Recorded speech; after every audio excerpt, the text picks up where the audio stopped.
everyone. It's Ken here. Hope everyone is enjoying their end of the week. As we wrap it up, I just wanted to come on really quickly and give you guys an update on the market. I had the pleasure of speaking in front of the American Public Works Association's fall conference.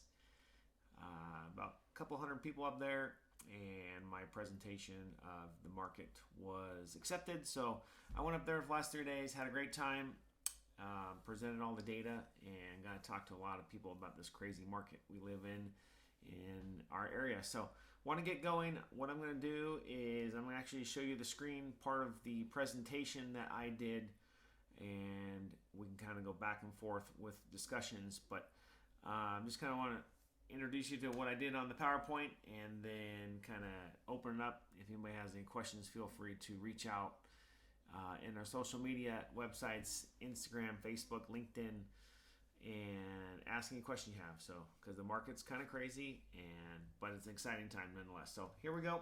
We're going to get going. So I'm talking about the Washoe County Reno Sparks Association Realtors area, all the numbers that go on in there. So here is a graph of the single family median home history. A little different than what we've done before on our podcast. I meant to actually record my presentation up there, but couldn't get internet, so I couldn't get it out. So I'm going to do it on the backside. So you can kind of see that before we had our first decline from the financial meltdown in 2006, the median home price was at a high of $365,000. And that same price, median home price, was at $135,000 in February 2012. A mere 9 years later, we are up almost at $530,000. So we're up 400% total since 2012 February to where we're at in August.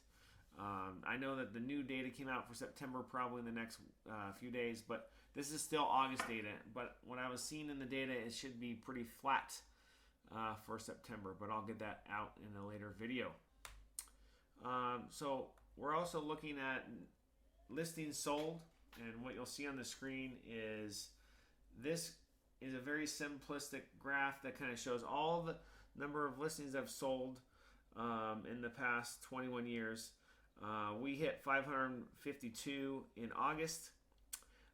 Basically what we're doing in this market is we're selling about 500 homes each month, so 6,000 to 7,000 homes on average is what we're kind of seeing in the last couple years. This graph kind of indicates that real estate is very seasonal, and what you'll see is those high peaks right there are usually in the summer, and the low peaks are in January. So keep that in mind that our market here in Northern Nevada is seasonal. People get in the holidays once they get situated with school in August, and the number of closed deals significantly reduces during that period of time. So this kind of indication of number of closed sales, through August we've sold about 4,200 in Washoe County. This graph is a good bell curve that kind of shows you what's going on and where everyone's buying. The majority of the action, as we would expect, is in the $300,000 to $600,000 range just because of affordability, and it's a pretty good bell curve. Obviously, there's not a lot going on in the $100,000 to $200,000 range, and there's not a whole lot going on in the $1.5 million. Though there are about 190 sales total. So 80% of the sales are less than $750 in our market this year through August. Unsold inventory. Now we talked about market absorption, and all absorption means is that if we didn't put any more new listings on the market, how fast would we run out of homes to sell if we keep the pace that we're currently selling in that month? So in the financial crisis in 2006-07, we hit a peak of 19 months of inventory. So back then, I lived through it. You couldn't actually give a house away. And then right now what we're looking at is 0.9. Balanced market, it would be nice to have 5 to 7 months of inventory, but as you can kind of see from the graph, we are not in that area too much. Another graph just kind of shows you absorption rate by price range, and it's exactly what you expect in this situation. What we're looking at is more inventory in the higher end, just because 1.5 million, and not a lot of people can afford those, and it kind of tapers off. So we're actually less than a half month of inventory in those lower ends from 300 to 500, and a little bit more than that in the 5 to 600 range. So very typical what you would expect based on our numbers. So the quick review is 530 median home price. We're up a shocking 20% year over year, 1% month over month. 552, we're down about 17% from August last year, and down about 14% from July. Days to contract, how many days it taken the median price home to get into contract is 16 after they list it. There's about 512, 511 homes available in our area. Price per square foot, which, as you know from these podcasts, is not something I really like, and that's 316. Take it with you want. It's a grain of salt.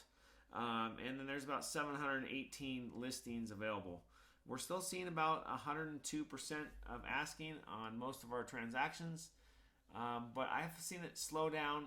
There's not as many requests to cover if it doesn't appraise. So hopefully we're getting back into a market that is a little bit more favorable for all of our buyers out there. We do have quite a few buyers looking right now. And we just talked about the absorption rate. So I'm actually going to do a little bonus. We've never really talked about new homes, because if you notice from the MLS, that does not take into consideration all the new homes in construction. So I'm going to do a quick slide. It's from Brian Bonifat from UNR.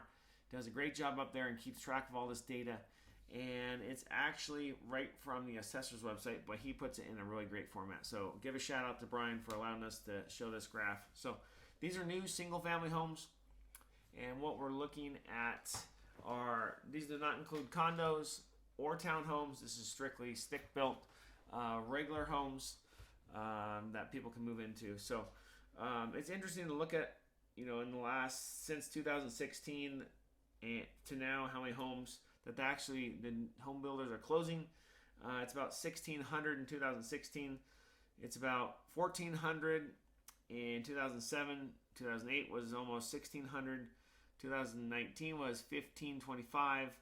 Last year, 2020, we were a little bit short of 1,950, and then this year we're on pace to do about 190 a month, which comes out to about 2,100 homes that the builders are actually selling.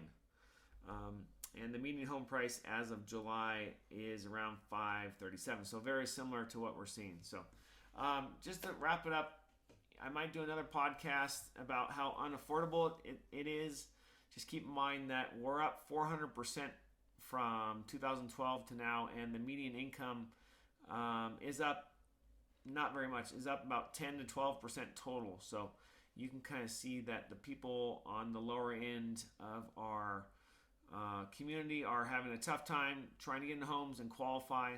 And actually, I'll do a podcast next week about what it takes to qualify for these median home prices, and I'll give you an idea of how unaffordable we're actually becoming. So if you have any other questions, we're going to be out showing houses. Got quite a few more listings coming up. Very busy. I just want to say thank you to everyone at the conference. Very kind words, a lot of good questions.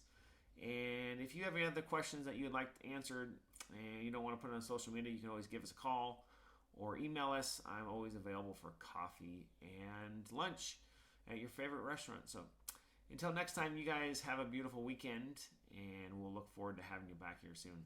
You guys take care, and we'll talk to you soon. Thanks.